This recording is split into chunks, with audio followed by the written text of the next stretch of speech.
오늘 함께 나눌 하나님의 말씀은 신약성경 사도행전 22장 1절에서 21절까지의 말씀입니다. 사도행전 22장 1절에서 21절, 좀 말씀이 길지만 한 절씩 말씀을 교독해서 읽도록 하겠습니다. 부형들아, 내가 지금 여러분 앞에서 변명하는 말을 들으라.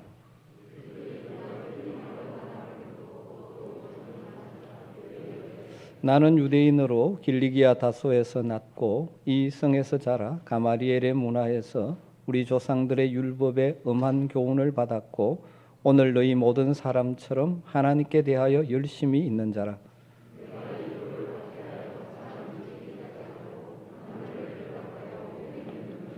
이에 대제사장과 모든 장로들이 내 증인이라. 또 내가 그들에게서 다메섹 형제들에게 가는 공문을 받아가지고 거기 있는 자들도 결박하여 예루살렘으로 끌어다가 형벌받게 하려고 가더니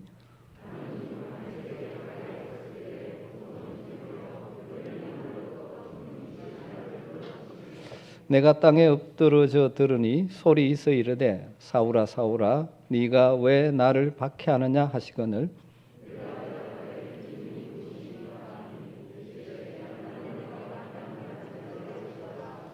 나와 함께 있는 사람들이 빛은 보면서도 나에게 말씀하시는 이의 소리는 듣지 못하더라.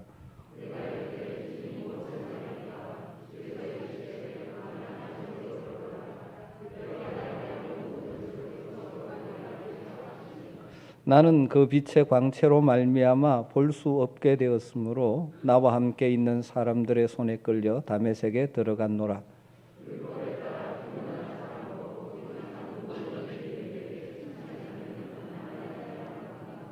내게 와 곁에 서서 말하되 형제 사울아 다시 보라 하거늘 즉시 그를 쳐다보았노라.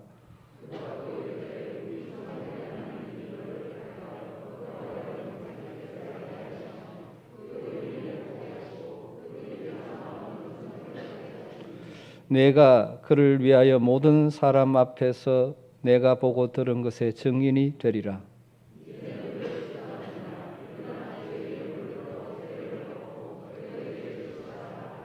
그 후에 내가 예루살렘으로 돌아와서 성전에서 기도할 때에 황홀한 중에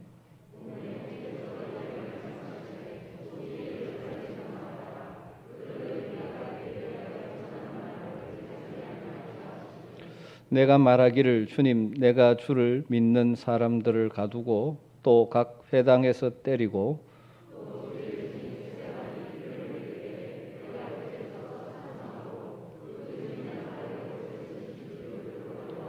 같이 읽습니다. 나더러 또 이르시되 떠나가라 내가 너를 멀리 이방인에게로 보내리라 하셨느니라. 아멘. 내일이 광복절이죠. 우리 그리스도인들은 늘 나라와 민족을 위해서 기도해야 되지만 특별히 이런 절기를 앞두고 있을 때 다시 한번 나라와 민족을 위하여 기도하는 우리 성도들이 되었으면 좋겠습니다. 외형적인 외세의 압박으로부터는 해방되었지만 여전히 이 나라를 감싸고 있는 어둠의 세력, 잘못된 가치관들, 또 다양한 인간의 하나님의 뜻을 거역하는 것들에 사로잡혀 있는 이 나라, 진정한 해방의 기쁨이 있기를 우리가 간절히 기도하시는 여러분 되기를 주의 이름으로 부탁을 드립니다. 여러분 신앙생활 지금 몇 년째 하고 계십니까? 그러면서 사람들 앞에서 간증을 해보신 분들이 있습니까? 혹시 있겠지만 대부분 신앙생활은 오래 했어도 사람들 앞에서 자신의 간증을 공개적으로 해보지 못한 분이 많을 것입니다. 그러나 간증을 들어보셨습니까? 하면 우리 대부분 다 그렇다고 대답할 것입니다. 특별히 유명 연예인이나 유명 인사들의 간증을 듣는 것을 많은 성도들이 좋아하죠. 여러분, 간증이 도대체 무엇입니까? 우리 한자어로 간증의 간자는 범할 간자를 사용하고 있습니다. 그러니까 문자적으로 이야기하면 내가 무슨 잘못을 범하는 것을 다른 사람에게 증거한다는 의미가 되죠. 다르게 하면 나의 허물을 다른 사람에게 이야기하는 것입니다. 이걸 다르게 이야기하면 하나님을 만난 후에 발견한 자신의 허물과 잘못됨, 그리고 그 위에 그것을 고쳐가는 삶의 변화를 사람들에게 이야기하는 것이 간증이라는 것입니다. 대부분 그랬었죠. 하나님 만나기 전에는 나름대로 잘 산다고 생각해 왔죠. 그런데 하나님을 만나고 보니 그것이 아니라는 사실을 알게 되었죠. 과거에 어둠에 있었기 때문에. 그런데 이제 밝은 빛으로 나오니 자신의 허물이 보이는 것이죠. 그래서 내가 예수님을 만나고 믿고 난 후에 내 과거에 이런 잘못된 가치관과 생활을 버리고 이런 새로운 삶을 추구하게 되었다. 내 생각이 이렇게 달라졌다. 내 삶의 자세와 인생의 가치관이 이렇게 달라졌다. 이것을 다른 사람에게 이야기하는 것이 간증이라고 할 수 있습니다. 여러분은 이런 간증이 있습니까? 오늘 우리가 읽은 말씀은 위대한 사도 바울의 자기 간증이 담긴 복음 증거의 내용입니다. 오늘 이 말씀을 통해서 저와 여러분에게 주시는 메시지들을 찾아보기를 원합니다. 이 동일한 내용이 사도행전에 3번 나오고 있습니다. 한 번은 역사의 기록 속에 바울이 부름받은 사건을 누가가 기록해 놓고 있고, 오늘 말씀과 또 26장에는 바울이 이 회중 앞에서 간증하면서 복음을 전하는 살 가운데 이 내용을, 동일한 내용을 다루고 있습니다. 사도행전에 3번이 같은 다메섹에서 부활하신 주님을 만난 사건이 기록되어져 있죠. 주어진 상황에 따라 그 구체적인 강조점에 조금씩 차이가 있지만 다메섹, 다마스커스로 가는 그 길에서 부활의 주님을 만난 사건을 3번이나 반복해서 사도행전에 기록해 놓고 있습니다. 왜 그렇게 할까요? 그만큼 중요하다는 것이죠. 우리 그리스도인의 삶에 있어서 이런 간증이 있어야 한다는 것이고, 또 우리가 복음을 증거할 때 이런 간증이 유용하다는 것을 보여주는 것이죠. 우리는 우리 자신을 그리스도인이라고 부릅니다. 그리스도께 속한 자, 다르게 말하면 주님을 만나서 인생이 변한 자들입니다. 그러기에 그리스도인이라면 누구나 간증을 할 수 있어야 하는 것이죠. 그렇다면 여러분들은 여러분의 간증을 정리해 놓고 있습니까? 누구 만나면 그 이야기를 할 수 있게 정리를 해 놓고 있습니까? 베드로 사도가 우리에게 우리가 가진 소망의 이유를 묻는 자들에게 할 말, 다르게 하면 우리 자신의 이야기, 간증을 준비하고 있어야 한다고 베드로전서 3장 15절에서 말씀하고 있죠. 너희 마음에 그리스도를 주로 삼아 거룩하게 하고 너희 속에 있는 소망에 관한 이유를 묻는 자에게는 대답할 것을 항상 준비하되 온유와 두려움으로 하라고 말씀합니다. 우리가 그리스도를 주로 삼고 구별된 삶을 살고 여러 가지 어려움 속에 있지만 소망 가운데 살아가는 우리의 모습을 보고 주변 사람들이 그 이유를 물을 때는 우리가 대답할 말을 준비하고 있어야 한다는 것이죠. 다르게 말하면 내 삶의 변화의 이야기, 내가 왜 그렇게 소망 가운데 사는지를 이야기할 수 있어야 한다는 것입니다. 여러분은 그러한 여러분의 간증을 준비해 두고 있습니까? 이 설교를 들은 이후에는 나름대로 여러분의 삶의 간증을 정리해 놓고 기회가 되면 이야기할 수 있는 여러분이 되었으면 좋겠습니다. 그렇다면 우리가 어떻게 그 간증을 준비하면 좋을까요? 바울 사도의 간증의 구조를 개략적으로 살펴보면 우리가 우리의 간증을 할 때 사용할 수 있는 좋은 틀을 얻게 되어지죠. 3가지로 정리할 수 있습니다. 바울의 간증은 첫 번째는 예수님을 만나기 전에 자신의 모습, 예수님을 만나기 전에 자신이 어떤 사람이었는지를 먼저 이야기하죠. 그 내용을 요약하면 이렇습니다. 그는 유대인입니다. 길리기아라는 성읍에 있는 큰 도시, 그 큰 지역의 다소라는 도시에서 태어났고 일찍이 예루살렘, 이성 예루살렘으로 유학을 와서 가말리엘 문화에서 율법의 엄한 교훈을 받았고 하나님에 대하여 열심히 있는 자였습니다. 그래서 그리스도인들을 박해하고 죽이기도 했고 다메섹에 있는 그리스도인들을 결박하여 예루살렘으로 끌고 오기 위해서 대제사장들과 장로들에게 공문을 받아서 가던 자였다 하는 것이죠. 정리하면 정통 유대인이고 당대 최고 율법학자인 가말리엘에게서 배운 자고 유대교에 열심히 있어서 그리스도인들을 박해하는 자였다 하는 것이죠. 두 번째 이야기는 자신이 예수님을 어떻게 만나게 되었는가 하는 것을 그 다음 이야기하죠. 다메섹으로 가는 길에 하늘로부터 큰 빛이 비치는 경험을 했다. 그리고 왜 나를 박해하느냐는 소리를 들었고 당신은 누구십니까? 라고 물었더니 네가 박해하는 예수라는 대답을 들었다. 그리고 예수님은 다메섹으로 들어가면 미리 준비한 어떤 사람을 만나게 될 것이라고 말씀하셨다 하는 것이죠.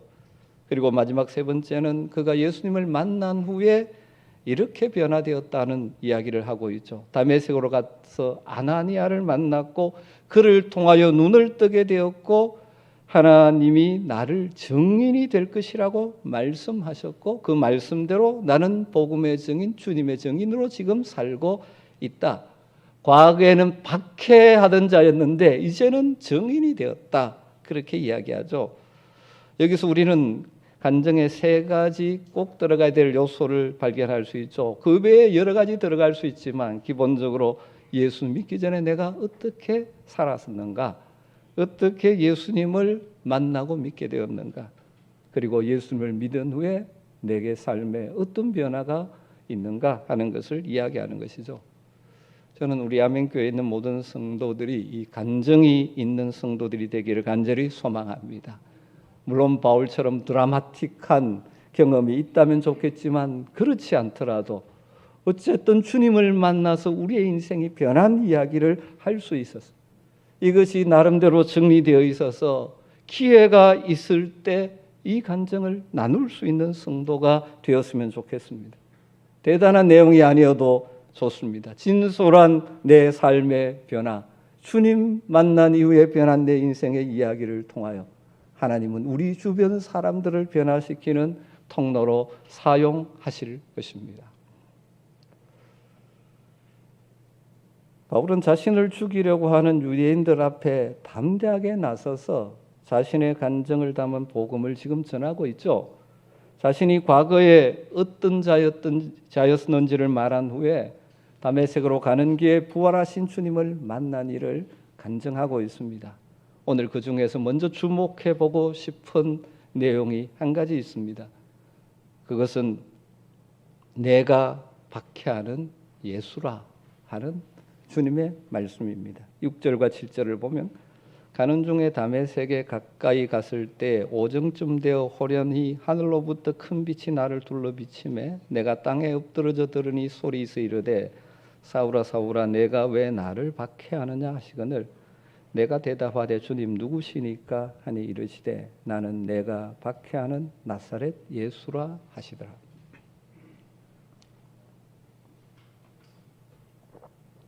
큰 빛이 그를 둘러 비춤으로 땅에 엎드러졌을 때 사울아 사울아 왜 나를 박해하느냐라는 주님의 음성을 듣게 됩니다. 사울은 바울의 히브리식 이름이죠.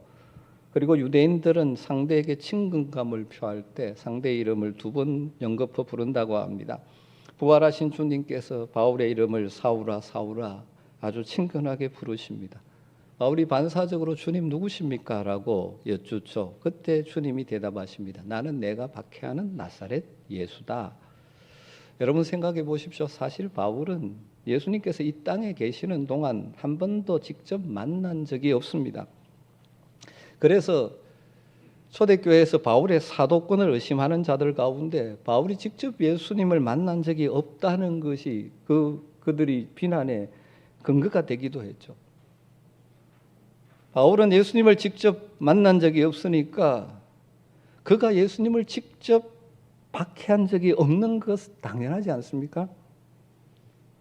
바울에게 정규 교육도 받아본 적이 없는, 정규 랍비 교육을 받아본 적 없는 나사렛 출신의 예수, 그리고 자신이 신봉했던 유대교의 지도자들이 신성 모독죄로 십자가에 못 박아 죽인 예수는 하나님의 이름을 참칭한 신성 모독자였을 뿐입니다. 그 예수를 메시아 그리스도라고 믿는 이 그리스도인들은 반드시 척결되어야 될 이단들이었기 때문에 바울은 그 일에 자신의 젊음과 인생을 걸었던 것이죠. 그런데 바울에게 큰 빛으로 임하신 예수님께서는 바울이 수단 방법을 가리지 않고 척결하려 했던 그리스도인과 자신을 동일시 지금 하고 있습니다. 무슨 말입니까? 그리스도인을 박해하는 것이 바로 나를 박해하는 것이라고 지금 말씀하고 있는 것이죠. 예수님께서 공생애 중에도 제자들을 훈련시키시면서 동일한 말씀을 하셨습니다. 마태복음 10장 40절을 보면 너희를 영접하는 자, 너희는 예수님의 제자들이죠. 영접하는 자는 나를 영접하는 것이고 예수님을 영접하는 것이고, 나를 영접하는 자, 예수님을 영접하는 자는 나를 보내신 이 성부 하나님을 영접하는 것이라는 것입니다. 예수님의 제자들을 환영하고 영접하는 것은 바로 예수님을 영접하는 것이고 그를 보내신 성부 하나님을 영접하는 것이다. 어떻게 그렇게 될 수가 있습니까?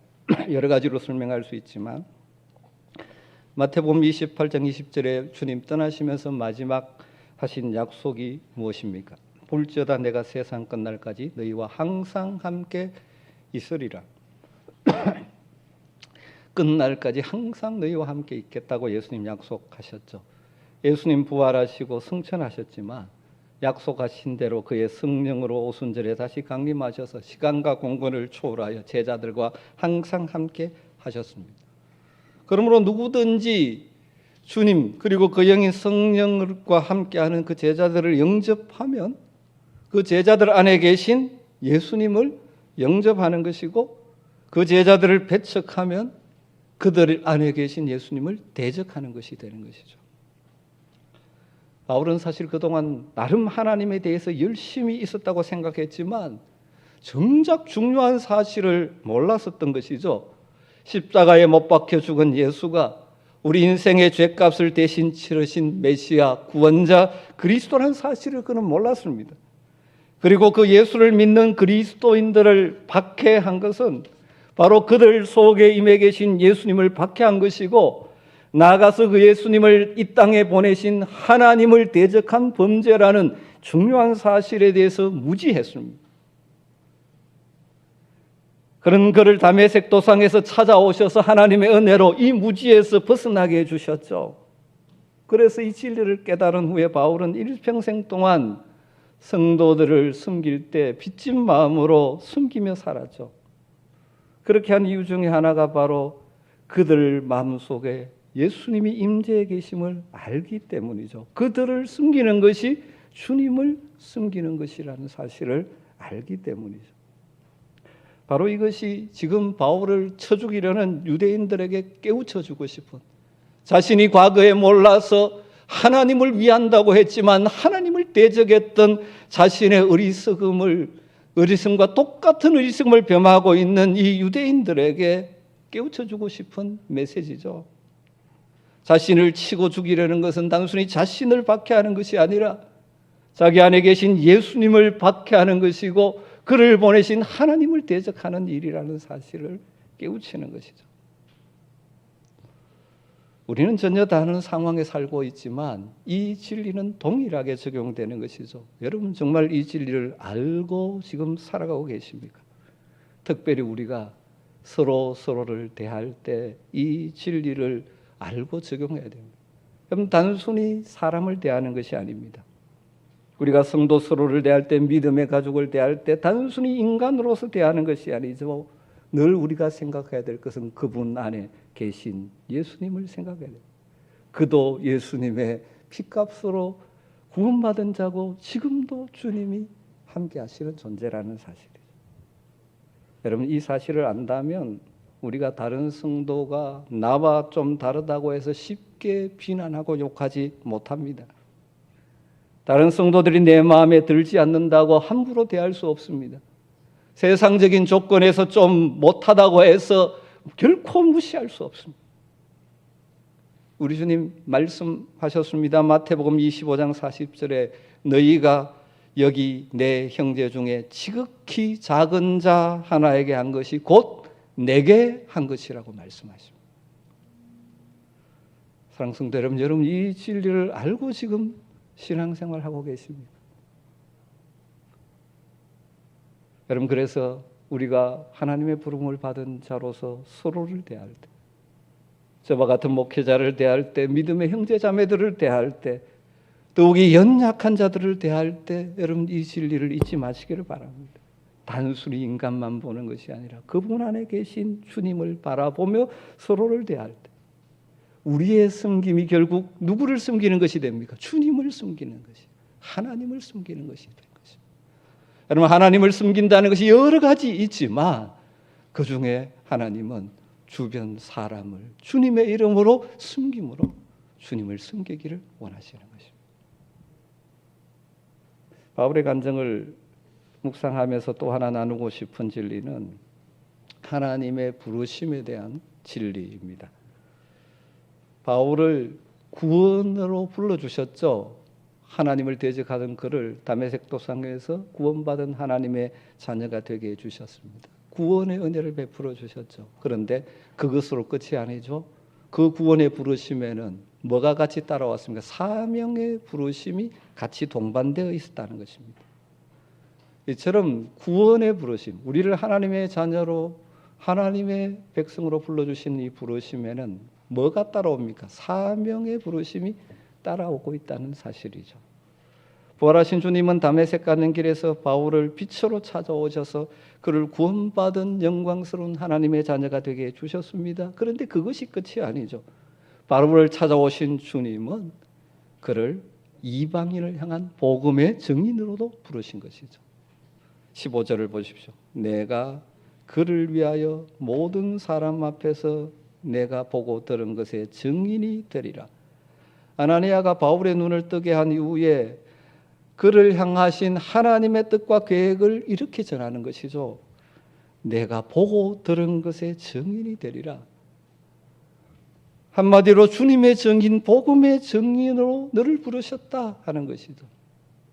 21절은 또 이런 말씀이 있습니다. 나더러 또 이르시되 떠나가라. 내가 너를 멀리 이방인에게로 보내리라 하셨느니라. 바울이 3년 후에 예루살렘으로 돌아와서 성전에서 기도할 때 주님이 말씀하신 내용이죠. 바울은 유대인들이 자신을 잘 아니까 과거에 박해하던 자가 주님 만나서 이렇게 변화되었다는 것을 잘 알기 때문에 자신은 유대인들에게 복음을 잘 전가할 수 있다라고 그런 생각하고 유대인에게 복음을 전하는 자가 되기를 원했던 것 같습니다. 그런데 하나님은 전혀 다른 계획을 가지고 계셨죠. 그것은 이방인의 사도로 사용하시는 것입니다. 여러분, 여기서 우리가 주목할 것은 바울을 구원하신 하나님은 또한 바울에게 사명도 주셨다는 이 원리를 기억하기를 원합니다. 이 시대 성도들도 사실은 마찬가지죠. 우리를 하나님의 자녀로 부르신 것은 이 땅에서 하나님 자녀답게 살기를 원하시는 각자 삶의 현장에서 사명이 동반되어져 있는 것이죠.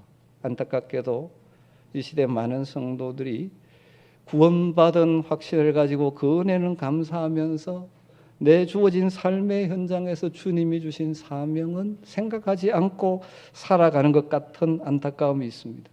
아무 자격 없는 우리를 전적인 하나님의 은혜로 부르시고 구원해 주셨습니다. 영광스러운 하나님의 자녀, 하나님의 상속자가 되게 해주셨습니다. 우리는 은혜로 구원받은 구원의 부르심을 받은 자들입니다. 그 말은 동시에 이 땅을 사는 동안 우리를 향하신 하나님의 계획과 목적과 사명이 있다는 것입니다. 그러기에 우리는 늘 여쭈어 봐야 되죠. 주님, 내가 무엇을 해야 됩니까? 주님, 나를 이 가정에 두신 것은, 이 일터에 두신 것은 무엇을 위함입니까? 사랑하는 성도 여러분, 여러분 사명을 생각하며 살고 계십니까? 그저 세월이 흘러가는 대로 그냥 살아가십니까? 내가 구원받아서 하며 그냥 그렇게 감사하며 그 자리에 머물고 계십니까?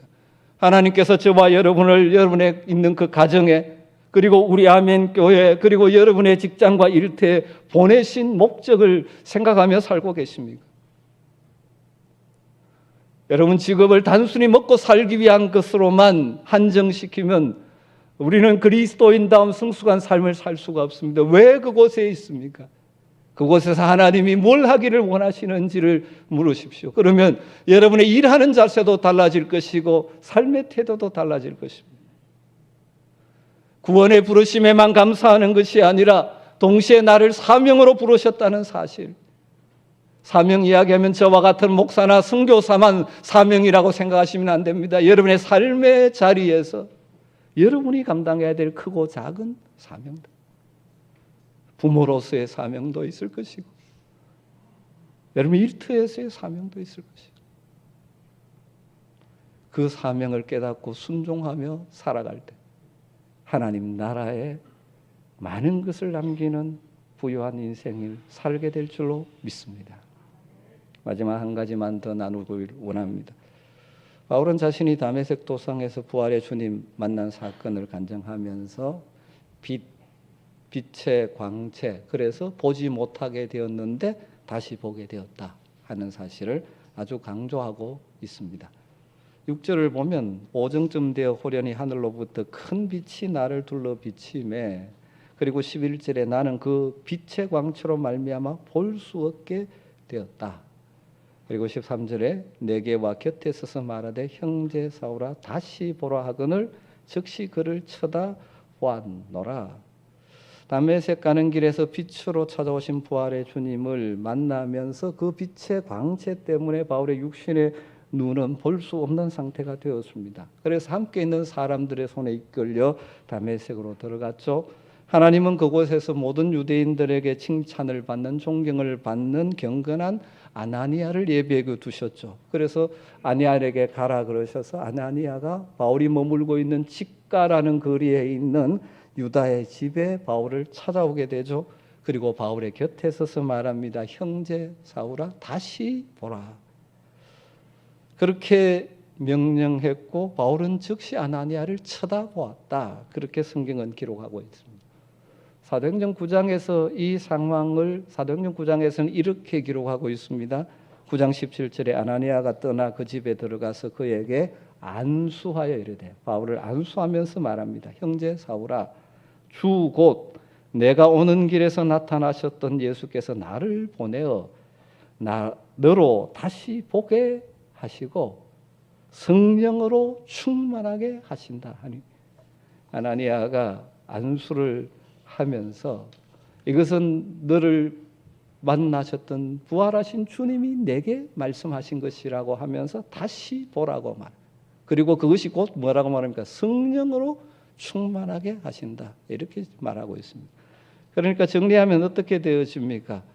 다시 보게 되는 것과 동시에 그것이 뭐가 되는 거죠? 성령으로 충만하게 되는 것이라고 말씀하는 것이죠. 여기서 주목할 단어가 다시 보다라는 단어입니다. 사실은 우리 번역에는 똑같은 단어를 다르게 번역해서 다른 단어인 것처럼 착각하는데, 아나니아가 다시 보라고 이야기했고 바울이 쳐다보았다. 이 사실은 똑같은 단어입니다. 헬라어로 아나블레포라는 단어입니다. 그래서 문맥을 따라서 이렇게 번역을 한 거죠. 눈이 어두워졌다가 뜨는 것이니까 다시 보다라고 번역을 했고, 또 위로 쳐다보니까 쳐다보다라고 번역을 했는데, 여러분 성경에 보시면 여러분 성경에도 거기 다시 보라 이래 놓고 밑에 보면 쳐다보다 이렇게 또 되어 있습니다. 왜냐하면 똑같은 단어라는 것이죠. 이 근본 의미는 이 아나블레포라는 단어는 두 개의 단어죠. 아나라는 부사와 블레포라는 동사가 결합되는데, 블레포는 보다라는 단어고 아나는 이 부사로 사용되면 다시라는 의미고 전치사로 사용되면 위로라는 의미를 가진 단어입니다. 그래서 두 가지로 해석되는 단어죠. 아나 블레포하면 다시 보다라는 의미도 되고 위를 보다. 그래서 쳐다보다라고 보니까 위를 보다라는 의미도 됩니다. 그러니까 아나니아가 바울에게 뭐라고 말한 것입니까? 위를 보라고 명령한 것이고, 그리고 바울은 얼굴을 들어 아나니아를 문자적으로 했으면 쳐다본 것이죠. 그랬더니 어떻게 됐습니까? 눈이 떠져 다시 보게 되었다는 것입니다. 여러분, 바울이 위로 올려다 봤을 때 뭘 본 것이죠? 그가 시력을 회복해서 얼굴을 들어 바라본 것은 물론 뭐겠습니까? 자신을 지금 안수하고 내려다보고 있는 아나니아의 얼굴이었을 것입니다. 그런데 여러분, 그것은 단순히 인간 아나니아의 얼굴이 아니죠. 아나니아는 히브리어 하나냐의 헬라어 음력입니다. 히브리어 하나냐는 여호와는 은혜로우시다 뜻이죠. 사실 사흘 만에 바울이 눈을 떠서 쳐다본 것은 아나니아를 통하여 역사하시는 은혜의 하나님을 바라본 것이죠. 하나님의 은혜를 바라본 것입니다. 그리고 그 은혜의 하나님을 바라보는 삶이 바로 뭐라는 것입니까? 성령으로 충만한 삶이라는 것입니다. 우리가 성령 충만하면 뭐 다른 것을 생각하는데 은혜의 하나님을 바라보고 그분에게 시선을 고정시키며 살아가는 삶이 성령으로 충만한 삶이 이어진다는 것이죠. 그 후에 바울은 언제나 그 은혜의 하나님의 은혜를 바라보며 살았습니다. 그렇기 때문에 자신이 걸어가야 되는 사명의 길에 수많은 난관과 어려움을 만났지만 결코 낙심하고 주저하지 않죠. 상황만 보면, 환경만 보면 낙심할 일이 얼마나 많습니까? 매맞고 풍랑을 만나고 반대에 직면하고, 그런데 그 순간순간 눈을 들어서 자신을 부르신, 그리고 자신을 은혜로 구원하신 그 은혜 하나님을 바라보았기 때문에, 하나님의 은혜를 구했기 때문에 그는 성령으로 충만한 삶을 살았고, 그 성령의 지혜와 능력을 덧입어 그 모든 상황을 넉넉히 이기는 삶을 살 수 있었던 것이죠. 사랑하는 성도 여러분, 말씀을 마무리하면서 이 말씀을 드리고 싶습니다. 2000년 전 아나니아를 통하여 바울에게 명령하신 하나님의 이 명령이 오늘 이 시간 우리를 향한 말씀의 명령으로 받는 은혜가 있게 되기를 간절히 주의 이름으로 축복합니다. 아나블레포 하십시오. 다시 보십시오. 위를 보십시오. 여러분이 현재 상황처에 있는 상황이 힘들고 어렵죠. 염려와 근심과 낙심으로 여러분을 주저앉히려고 하고 있죠. 그때마다 아나블레포 하셔야 됩니다. 눈을 들어 다시 보셔야 합니다. 위를 바라보셔야 합니다. 우리를 구원하신 하나님을 바라보셔야 합니다. 지금도 우리를 바라보고 계시는 은혜의 주님을 바라보아야 합니다. 늘 은혜의 주님, 주님의 은혜를 올려다보며 그래서 성령으로 충만한 삶을 살아가는 복이 저와 여러분에게 있게 되기를 주의 이름으로 축원합니다. 그런 자들은 잠시 주저앉을 수는 있지만 다시 일어서게 되는 것이죠. 여러분, 인생의 여정이 결코 쉽지 않지 않습니까? 우리가 넘어야 되고 헤쳐가야 될 일들이 많지 않습니까? 우리의 힘으로 할 수 없는 일들 많지 않습니까? 그 순간 그 순간마다 아나블레포 말씀하시는 주의 음성을 듣기를 주의 이름으로 축원합니다. 그때마다 눈을 다시 드십시오. 위를 바라보십시오. 나를 구원하신 은혜의 주님을 보십시오. 그 주님의 은혜를 구하십시오. 그때 성령으로 충만함으로 우리는 우리가 걸어가야 될 인생길, 사명의 길, 믿음의 길을 넉넉히 완주할 수 있는 줄로 믿습니다. 이 은혜가 저와 여러분의 것이 되기를 주의 이름으로 축원합니다. 기도하겠습니다. 하나님, 이 세상에는 우리를 낭만케 하고 실망케 하는 일들이 많지만 때를 따라 눈을 들어 은혜의 주님을 바라봄으로 성령의 능력을 덧입어 넉넉히 이기는 삶을 살게 하여 주시옵소서. 예수님의 이름으로 기도드리옵나이다. 찬송가